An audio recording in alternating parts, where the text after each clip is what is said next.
Hey, what's going on, everybody? Welcome back to the Crew First Culture podcast. Thank you so much for joining me today. Always love to start the podcast off like that because it's truly an honor that you will spend a little bit of your valuable time listening to me talk, because there's so many options out there, including just whatever you need to be doing in your normal day-to-day stuff, which I'm sure is a lot because we're all busy, right? So my name is Jeremy, and just want to say thank you and welcome to the show. Jump right in to really take advantage of that time with you. I think I spent the last episode. It's almost like a kind of like I blacked out back then. I know that I talked a little bit about what all was going on around home life and family during April. There's a lot going on, a lot of health issues that we kind of had to weather through. And thankfully, most of that has cleared up or at least gotten better. So definitely thankful for that. I was very, very concerned and very kind of almost getting depressed that I was not going to be able to make the FDIC trip this past week just because of all the issues we were having. But thankfully, right before it was kind of time to get going, things straightened up a little bit, or at least enough that allowed me to go. And man, I can't express how amazing that trip was in so many different ways. And we'll talk about one of those here in a second. But just I'm just thankful for what I have. So very thankful. My family means more than I could ever explain. And we've got lots of kids. For those that have listened to any of my episodes or who know me, and we've got 8 kids that we love and that we try very hard to make sure that we're here for as best as we can. But now we also have one grandkid, if you haven't heard me say that. And so that's definitely brought some different feelings. It's pretty cool. We were lucky enough to be able to spend a lot of time with him a couple weeks ago when things were kind of difficult health wise. And so it was some great times, some very sleepless, worn out times, but I loved it. I wouldn't trade any minute of it. So that was a great time. But anyway, what I want to talk about today is opportunity. And like I mentioned a few minutes ago, this is really kind of a takeaway that I got from the trip to FDIC. And I will say right off the bat that I do want to thank my department, the Edmond Fire Department, for really supporting us. It was supposed to be a crew trip. We had some family things go on with one of our members, and he had to step out, and somebody from another shift took his spot. So it was still, 3 of our 5 guys went, and then a fourth from another shift. But it was really cool. It was a great trip all around. But one of the biggest takeaways I had, I'm sorry, going back to it, I appreciate the support from my department. It's something that for a while it kind of almost disappeared, and it was something of a frustration for me. And it seems like things have changed, and training is being more supported. So I want to definitely thank them for that, because that's a big deal to me. And I'm really glad to see that, that following and that backing of their people. So thank you for that. So anyway, opportunity. I sat down with so many great people. A lot of them I've met before, some just for a little bit and kind of got to know them better. Some I have known pretty decently. And so it's just great to kind of reconnect with people like that. There's lots of people that I shook hands with that I've never met before. Probably none of them will remember who I am, and that's fine. hopefully I'll get a chance to shake her hands again and kind of re trying to think of the word for it, just recommit, know the that we've met and try to connect a little more. But that that has led to so many kind of insights to me. And one of the biggest was I was sitting with Steve Robertson. So if you haven't heard of Steve Robertson, he's from Columbus, Ohio. He does the Stretching for Success class. Great class. He really, really opened my eyes a couple years back at the revolutionary fire tactics at the lake. And that was the fire conference, the Lake Ozarks in Missouri.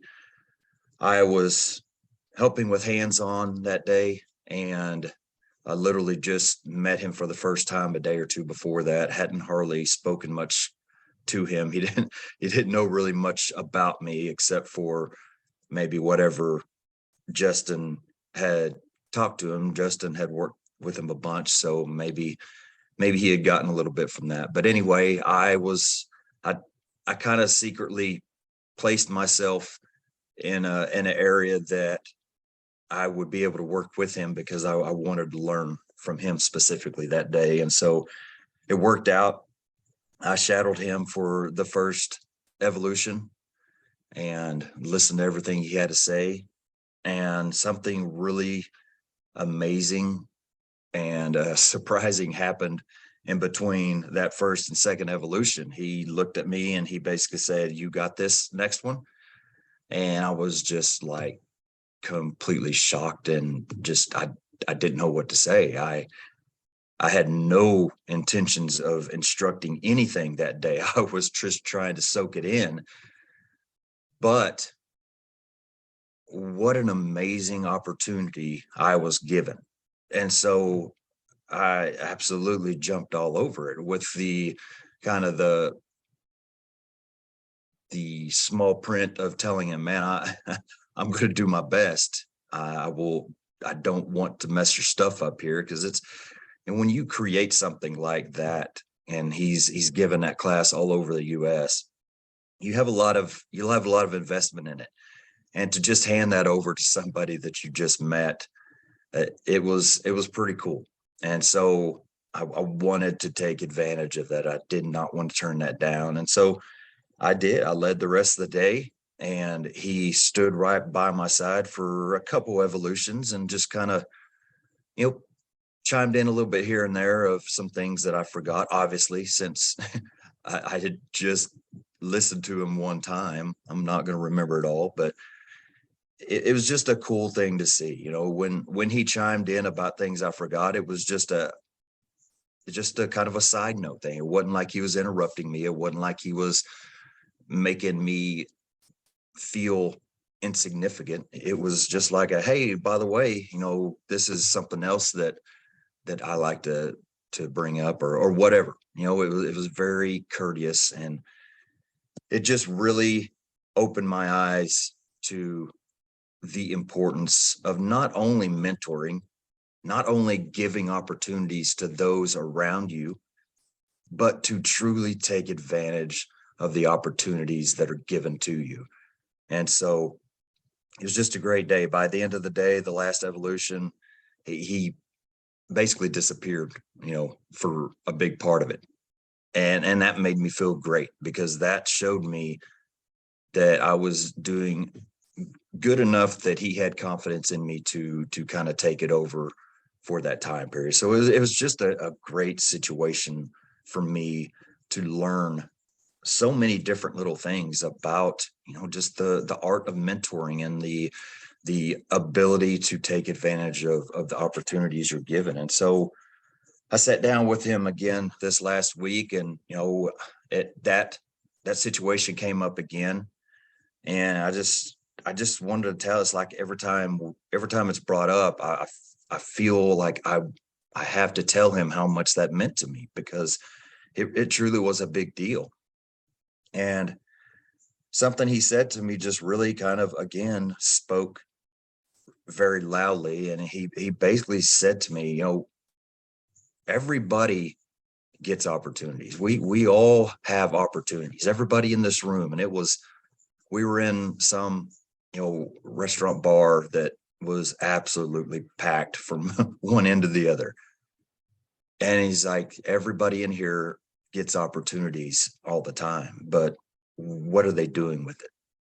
You had that opportunity, you were given that opportunity, and you took advantage of it. And that it truly, it was a big deal.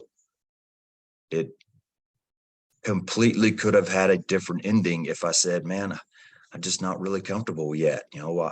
I'd like to watch for a little bit longer, or I'm just here kind of soaking things up. I didn't want to be a whatever. If I turn that down, I can't imagine the ripple effect that it would have had. But that's the truth. We are given opportunities every day, and that's opportunities for all kinds of things. Opportunities to grow, opportunities to help others, opportunities to just be there for somebody, opportunities to share our story and make a difference in somebody's life with it. Just all kinds of opportunities we are constantly given.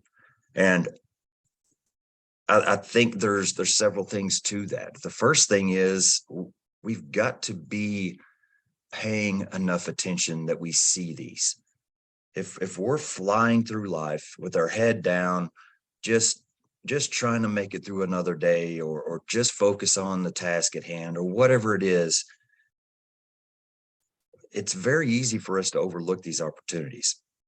And I have overlooked a lot of them, and almost to the point where some of them are just embarrassing to myself that I allowed it to happen.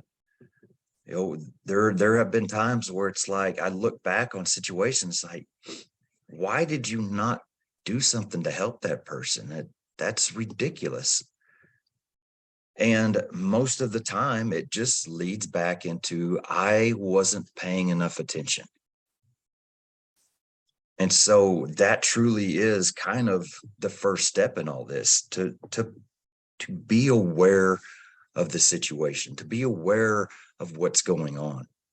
If you see somebody that is outgoing and bubbly and talkative, and they're quiet and subdued, or they're quiet and subdued for a period of days or whatever, that's an opportunity to reach out.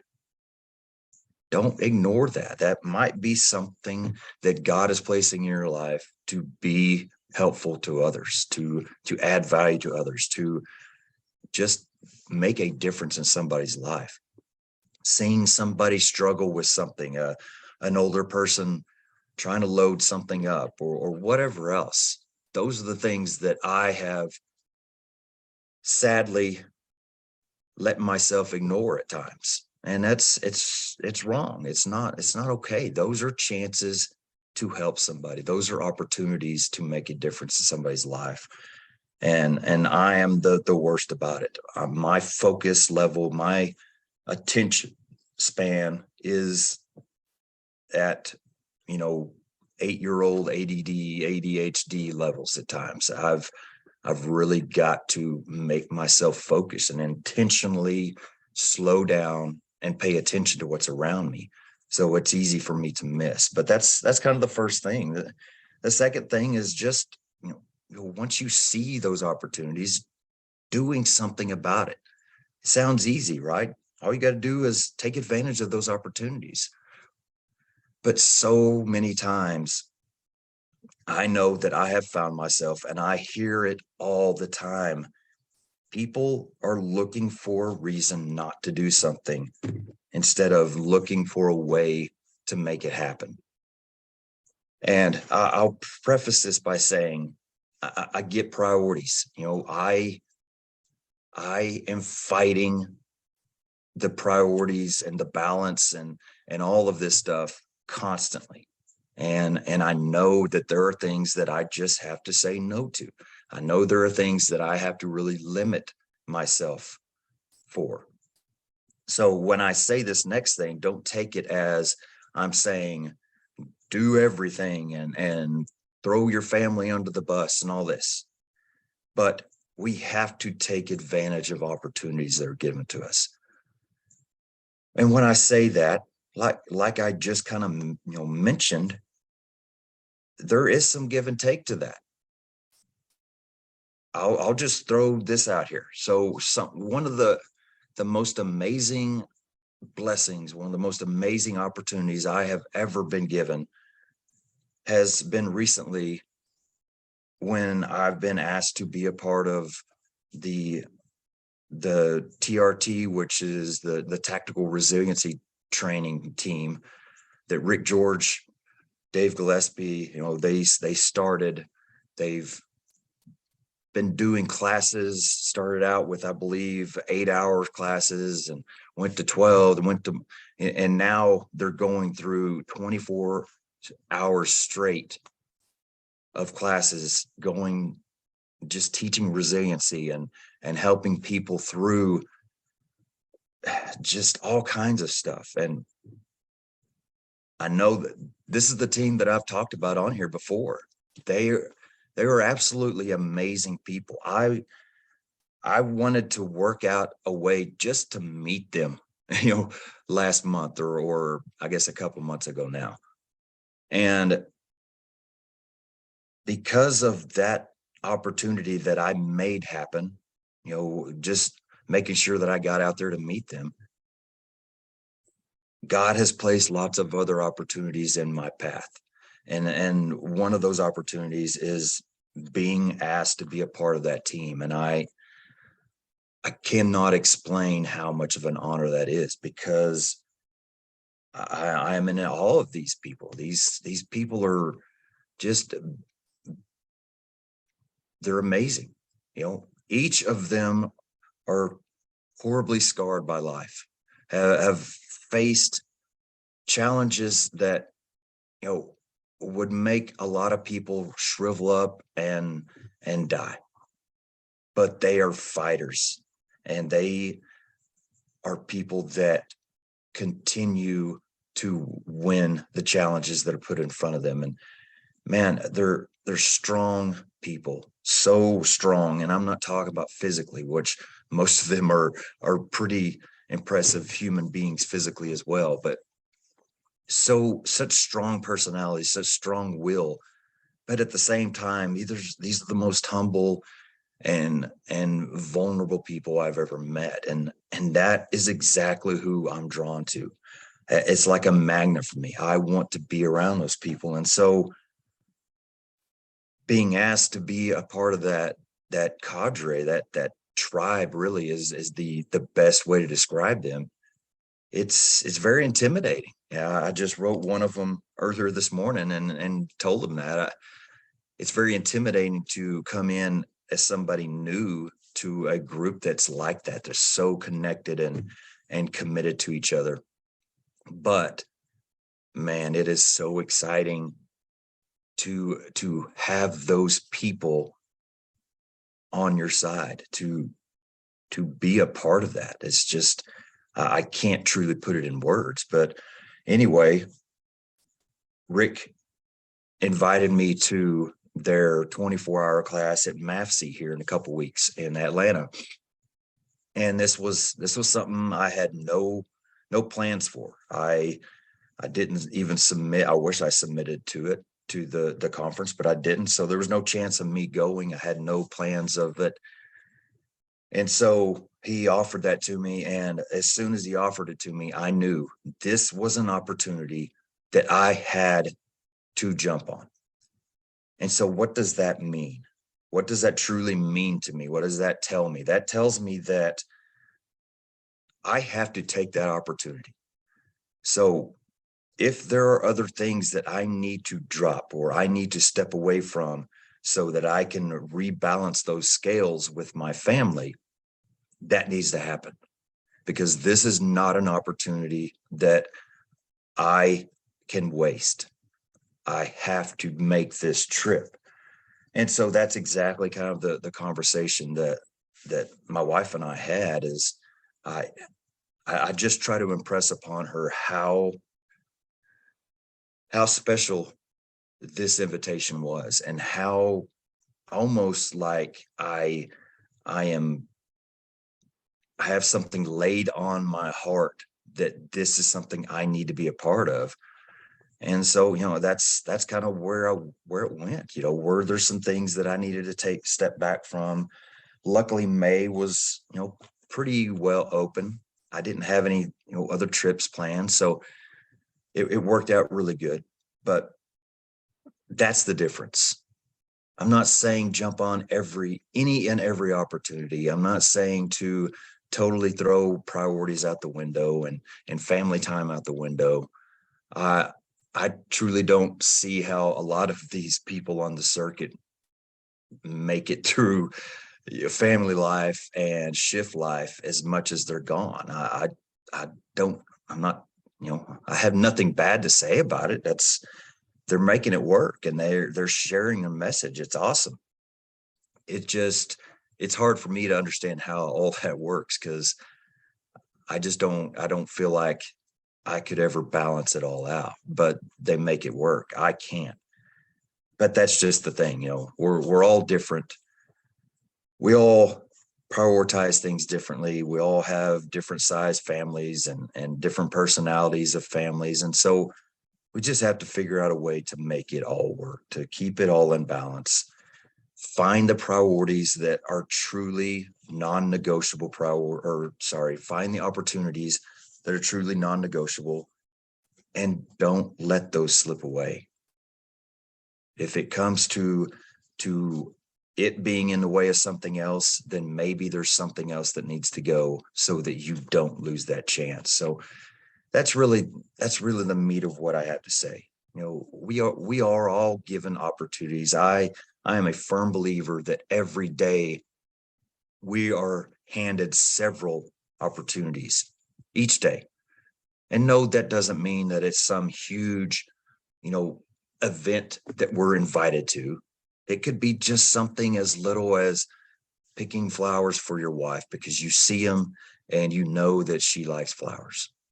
Something that you could very easily just turn your head, keep walking, never think another thing about it.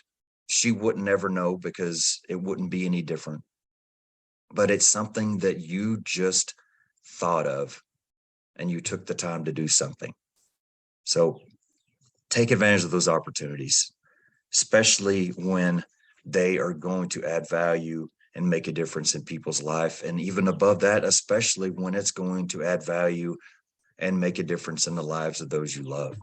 So I'll leave you with that. Before I jump off, I do want to say a few things. I'm never very good about this stuff, but I want to be better, because I want to kind of shout out the people that are allowing me to do good things, in other areas. So like I said, I'll be at MAFC, and that's on May 18th, 19th, maybe the 20th. I'm not sure, but I have no idea, how much will be around the community. I know a lot of their time at conferences is spent together within that team, just really focusing on that class and really just coming together and connecting. So we might be kind of secluded that whole time, but if we get out, hope to meet some other people there, some new friends, some old friends. Couple podcasts that I've been asked to be on. So we'll be recording the New Dogs Old Tricks podcast here on May 9th. I believe it'll be a couple weeks before they put it out, but I'll kind of update that. But that's a brand new podcast that a couple young guys started that took a class of mine and Sean Duffy's in Wisconsin, and kind of just decided they wanted to do something more than what they were doing. And so a couple of good guys, seems like. I'm excited to see their journey get going. So the next one is the Firehouse Tribune podcast. I'll be recording that in the middle of June, so that'll be coming out a little later than that. And then another great honor is I've been asked by Corley Moore to be on the Weekly Scrap again, and that'll be in August. So August 7th for the Weekly Scrap. So that'll be really cool. I've been on there once, but it was a it was a kind of a pinch hitter role.